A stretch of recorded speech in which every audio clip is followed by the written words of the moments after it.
बोलिए अनंत भगवान की जय। लक्ष्मी नारायण भगवान की जय। अनंत चतुर्दशी व्रत की कथा।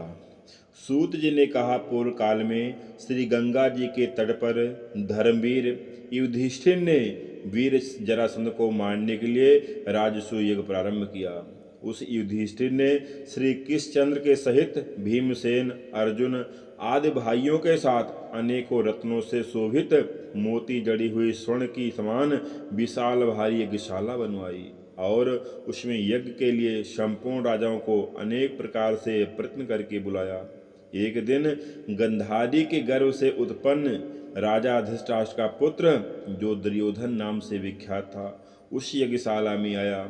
वहाँ कारीगरों की विविधता से उसे आंगन के स्थल में जल की भांति हुई और वह वस्त्र को ऊपर करके धीरे धीरे चलने लगा। यह देखकर द्रौपदी आदि श्रेष्ठ स्त्रियां मुस्कुराने लगी और वह दुर्योधन आगे जाकर पानी को भूमि समझकर उस पानी के बीच में गिर पड़ा।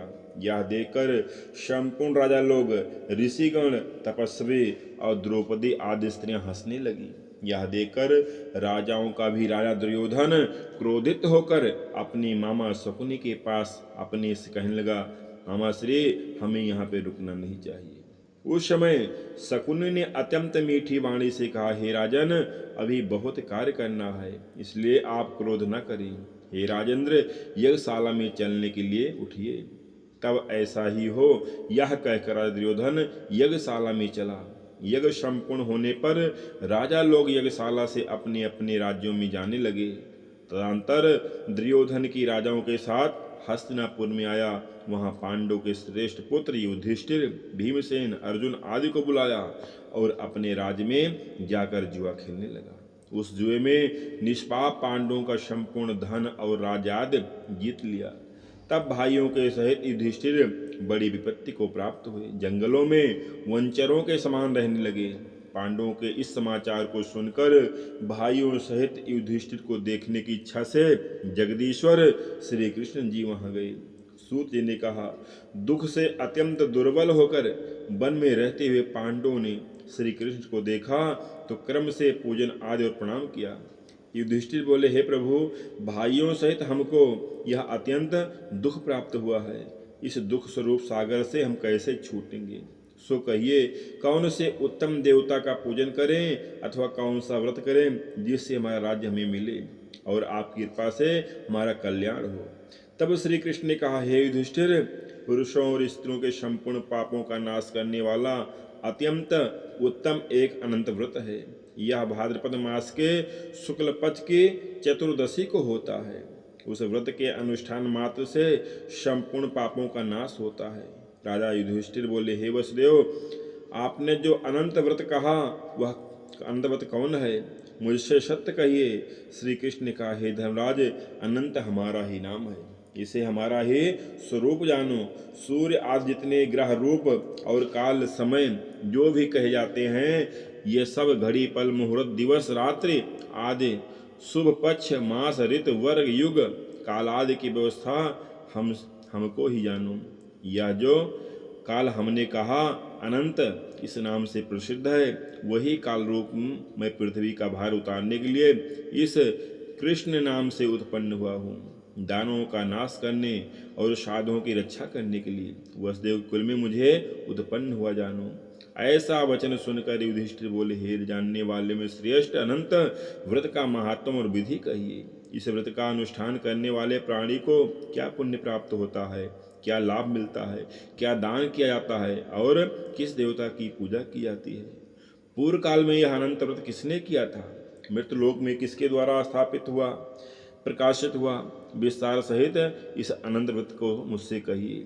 भगवान कृष्ण बोले, हे सतयुग में सुमंतु नाम का एक ब्राह्मण था। उसने वशिष्ठ गोत्र में उत्पन्न सुंदर रूपवती दीक्षा नाम की भृगु ऋषि की कन्या से वेदोक्त विवाह कर लिया। हे राजन, उस स्त्री से कुछ समय बाद अनेक सुंदर लक्षणों से युक्त एक कन्या उत्पन्न हुई।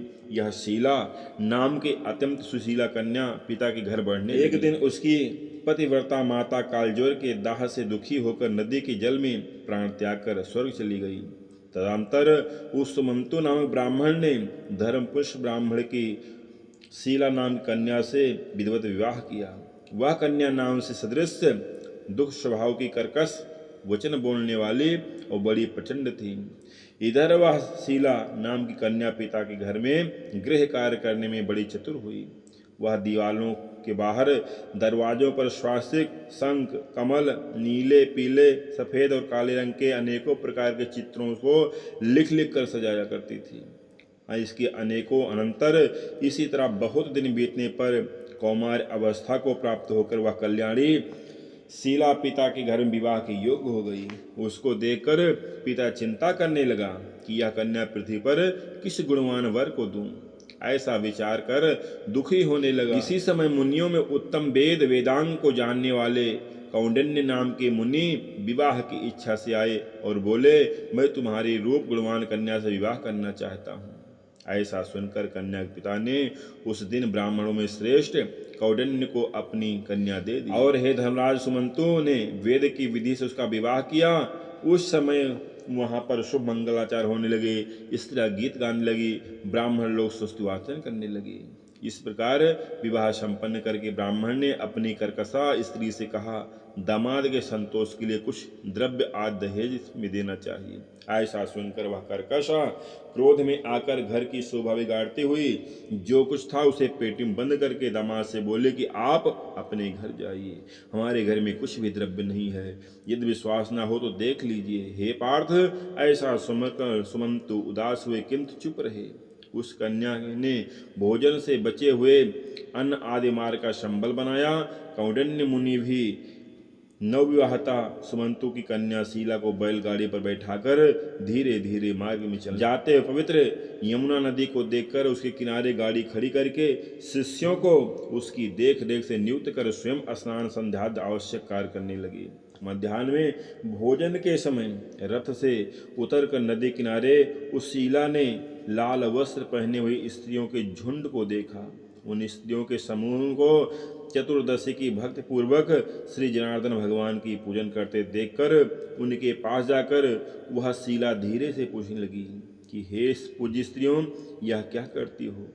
इस प्रकार के व्रत का क्या नाम है? ऐसा सुनकर उस शीला से वो स्त्रियां बोली, यह अनंत का व्रत है, इसमें अनंत भगवान की पूजा की जाती है। ऐसा सुनकर शीला ने कहा, मैं भी इस उत्तम व्रत को करूंगी। इस व्रत की क्या विधि है? इसमें क्या दान होता है? कौन देवता पूजे जाते हैं? वे स्त्रियां बोली, हे शीले, उत्तम अन्न को प्रस्थमात्र एक शेर लेकर मालपुआ आदि पकवान बनाकर आधा ब्राह्मण को देवें और आधा स्वयं भोजन करें, शक्ति के अनुसार दक्षिणा देवें और यह व्रत नदी के तट पर करें तब भगवान कथा को सुनें। कुशा के शेषनाग बनाकर बांस के पात्र में रखें, फिर स्नान कराकर मंडल के भीतर रखकर उस अनंत भगवान का विधिवत पूजन करें। चंदन, पुष्प, धूप, दीप और अनेकों प्रकार के नैवेद्य उनके आगे रखकर तथा मजबूत सूत का डोरा केसर में रंगकर 14 गांठ देकर हाथ में इस भाव से बोले, हे वासुदेव, जिनका अंत नहीं है, ऐसे संसार रूपी महासमुद्र में डूबे हुए मेरा उद्धार करो और अपने अनंत रूप में लीन करो। हे सूत्र रूपधारी अनंत भगवान, आपको बारंबार प्रणाम है। इस प्रकार कहकर सूत्र रूपी अनंत को हाथ में बांधकर स्वस्थ चित्त को भोजन करें। संसार रूपी अनंत नारायण का ध्यान करके भोजन करें, अपने घर जाएं। हे भद्रे, यह व्रत तुमसे कहा। श्री कृष्ण बोले, हे राजेंद्र, प्रसन्न चित्त से ऐसा व्रत का विधान सुनकर उस शीला ने भी सुंदर डोरे और बाएं हाथ में बांधकर व्रत किया। जैसे 14 गांठ देकर बाएं हाथ बांधना कहा था वैसे ही बांधकर फिर पाथे संबल बचा था उसका आधा ब्राह्मण को दे, बाकी स्वयं खाया। फिर प्रसन्नचित हो जब पति के साथ बैलगाड़ी में बैठकर अपने घर गए, तभी से उसको शुभ शगुनों के प्रति विश्वास हो गया। अनंत व्रत करने से गोधन आदि से संयुक्त धन धन आदि उसका घर भरा पूरा हो गया। वह सोने में पिरोए माणिक मोतियों के हीरों से विभूषित रहती और उसके यहाँ इतने अतिथि आने लगे कि वह पूजन में सर्वदा व्यस्त रहती थी। मणिमय स्वर्ण के हीरों से विभूषित हुई, वह मणियुक्त करधनी तथा मोतियों की मालाओं से अलंकृत उत्तम वस्त्र पहने हुए सावित्री के समान सुशोभित होने लगी। घर में पति के साथ आनंद से रहने लगी। किसी समय उसके पति कौंडिन्य ने बैठी हुई शीला के हाथ में बंधा हुआ सुंदर डोरा देखा। उसको देखकर वह बोला, हे शीले, यह डोरा क्या मुझे वश में करने के लिए बांधा है क्या? तुमने इसे क्यों धारण किया है? इसका क्या कारण कहो? यह सुनकर शीला बोली, जिसके प्रसाद से संपूर्ण धन धान्य संपदाएं मनुष्य को मिलती हैं, वही अनंत मैंने धारण किया है।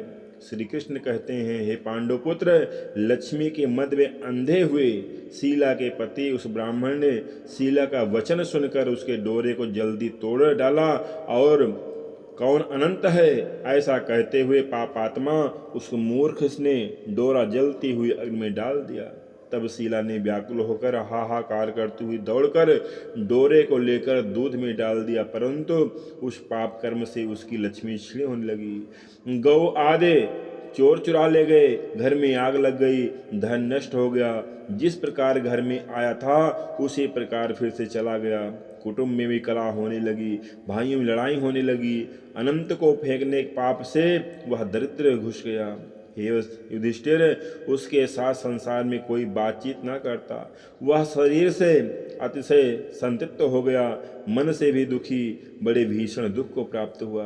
तब उस कौंडिन्य ने स्त्री से कहा, हे शीले, मैं सहसा उत्पन्न हुए शोक के कारण दुखी हूँ। मेरा संपूर्ण धन नाश हो गया है, स्वजनों से कलह होता है, मुझसे कोई बोलता नहीं है, शरीर में नित्य ज्वर ताप आदि रहते हैं, चित्त में बड़ी भारी खेद रहता है। इस अनर्थ क्या कारण है और क्या करने से भाग अच्छा होगा? तब सुंदर विचार वाली शीला पति से बोली, हे अनंत को फेंकने के पाप का यह फल है, और अब हे महाभाग, उसके लिए उपाय करें तो सबसे अच्छा हो जाएगा।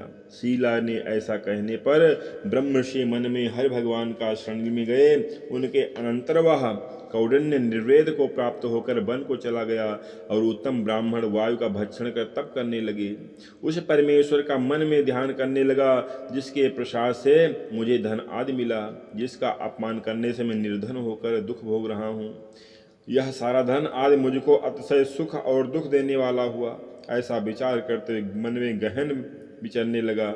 वहाँ पर उसने फूला हुआ एक आम का वृक्ष देखा, जिस पर एक पंछी नहीं था, उसमें कीड़े लगे थे। उस आम के वृक्ष ने उनसे पूछा, हे सौम्य, तुमने कहीं अनंत भगवान को देखा तो नहीं है? मेरे चित्त में अतिशय दुख है। यह सुनकर आम का वृक्ष बोला, हे ब्राह्मण, मैंने अनंत को नहीं देखा। यह सुनकर वह दुखी होकर चल दिया। अनंत भगवान को कहाँ देखेंगे, ऐसा विचार करता हुआ घूमने लगा। इतने में बछड़े के साथ एक गाय को देखा, जो वन में इधर दौड़ रही थी। हे पांडव, वह ब्राह्मण गैया से बोला, हे गौ, तुमने अनंत भगवान को देखा है क्या? सो कहो। गौ बोली, हे कौंडिन्य, मैं अनंत को नहीं जानती। वहां से आगे जाकर घास पर बैठे हुए वृषभ को देखकर उनसे पूछने लगा, हे गौ के पति, तुमने अनंत भगवान को देखा क्या? वह वृषभ बोला, मैंने अनंत भगवान को नहीं देखा। इसके बाद आगे जाते हुए कौंडिन्य ने बड़ी सुंदर दो पुष्करणी ततैया को देखा, जिसका तल में इधर से उसमें आता जाता रहता है। अनेक प्रकार के किल्लोल करता हुआ कमल आहार कुमुदनी आदि के पत्तों से शोभित हो रहा था। भ्रमर, हंस, चकोर, बगुला आदि से सेवित उक्त वापियों को देखकर ब्राह्मण ने उनसे पूछा, तुमने अनंत भगवान को तो नहीं देखा? यह सुनकर वे पुष्करणी बोली, हे द्विज, हमने अनंत को तो नहीं देखा। उसके बाद आगे जाकर एक गधा और एक हाथी को देखा। उन दोनों से भी ब्राह्मण ने पूछा, आप अनंत भगवान को कहीं देखा है क्या? इस प्रकार सबसे पूछता हुआ वह ब्राह्मण निराश होकर उसी जगह बैठ गया। हे राजन युधिष्ठिर, वह कौंडिन्य जीवन निराश और बड़ा विकल हुआ। बहुत गर्म उर्ग श्वास लेकर भूमि पर गिर पड़ा। कुछ देर बाद जब होश में आया, हे अनंत ऐसा कहते हुए उठा तो अपने चित्त में निश्चय किया कि अब मैं प्राणों को त्याग दूंगा। श्री कृष्ण कहते हैं, धर्मराज, जब वह ब्राह्मण ने प्राण देने के लिए वृक्ष में फांसी लगाई, अनंत भगवान प्रत्यक्ष हो गए। वृद्ध ब्राह्मण का रूप धारण करके बोले, यहाँ आओ। यह कहकर उस कौंडिन्य का दाहिना हाथ पकड़कर एक गुफा में ले गए। उस गुफा में कौंडिन्य ने एक शहर देखा, जिसमें बड़े रूपवान स्त्री पुरुष विद्यमान थे। उस शुभदायक दिव्य सिंहासन पर भगवान बैठे थे, जिनके अगल बगल शंख चक्र गदा गरुड़ शोभमान हो रहे थे। कभी न समाप्त होने वाली विभूति ऐश्वर्य के प्रकारों से अपरिमित प्रभाव वाले कौस्तुभ मणि वनमालाद अनेकों प्रकार के आभूषण धारण किए हुए विश्वरूप अनंत भगवान को श्री कौंडिन्य ने कहा। अतिशय प्रकाशवान उपयुक्त स्वरूप वाले अनंत को देखकर उनके आगे ऊंचे स्वर में हे प्रभु आपकी जय हो ऐसा कहकर प्रणाम करके बोला, हे पुंडरीक काश पाप रूप और पाप कर्म करने वाला हूँ। मेरी आत्मा पाप रूप है और पाप से ही उत्पन्न हुआ हूँ। मेरी रक्षा करें, मेरे संपूर्ण पापों को नष्ट कर दें।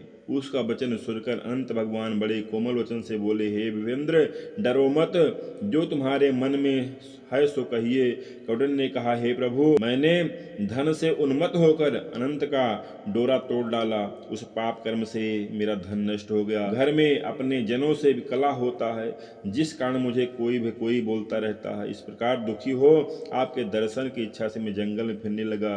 हे देवताओं के स्वामी, अपने कृपा कर आपका दर्शन दिया, आप मुझ पर दया करके उस पाप की शांति का उपाय बताइए। श्री कृष्ण बोले, हे युधिष्ठिर, भक्तों से प्रसन्न किए गए देवता क्या नहीं देते। अनंत भगवान उस ब्राह्मण का वचन सुनकर बोले। अनंत भगवान ने कहा, हे कौंडिन्य, तू अपने घर जाओ, देरी मत करो और भक्त पूर्वक 14 वर्ष तक अनंत का व्रत करो, जिसमें संपूर्ण पापों से छूटकर तुम पुत्र पौत्रादि को प्राप्त होंगे, इच्छित फल भोगकर सिद्ध पाओगे। ऐसा सुनकर कौंडिन्य ने कहा, हे स्वामी कुछ पूछता हूँ, उसे कहिए। यह आम का वृक्ष कौन था और कमल कुमुदनी कहार आदि से सुशोभित परम सुंदर 2 पुष्करणी जंगल में देखी सुख यह क्या थी। वह गधा कौन है, वह हाथी कौन है और वह उत्तम वृद्ध कौन है। अनंत बोले, वह आम का वृक्ष वेद विद्या को अच्छी तरह जानने वाला ब्राह्मण था। उसने शिष्यों को विद्या नहीं दी, इसलिए वृक्ष हुआ। और जो गौ देखी वह बीज खाने वाली पृथ्वी रही। जो घास पर वृषभ देखा वह सत्यलोक में धर्म और अधर्म का निर्णय ठीक नहीं करता था। वह पुष्करणी दोनों बहन ब्रह्मणी थी। अधर्म धर्म आदि जो कुछ होता उसे परस्पर देती और ले लेती। उन्होंने वेद पाठ करने वाले ब्राह्मण का गरीब को कुछ नहीं दिया, भिक्षुक को भिक्षा नहीं दिया। उस पाप कर्म में दोनों का जल आपस में इधर उधर का होता रहता था। जो हाथी देखा अपमान था, जो ब्राह्मण था वह मैं अनंत हूँ, और जो गुफा वह कठिन संसार सागर है। ऐसा कहकर भगवान अनंत उसी जगह अंतर्ध्यान हो गए। 14 वर्ष तक अनंत व्रत करके जैसा अनंत भगवान ने कहा था वह सब सुख भोग कर फिर अंत में अनंत लोक को गया। इस तरह से हे राजऋषि, तुम भी कथा सुनते और व्रत करो, आपको भी वैकुंठ की प्राप्ति होगी। अनंत भगवान की जय, लक्ष्मण भगवान की जय, कृष्ण भगवान की जय।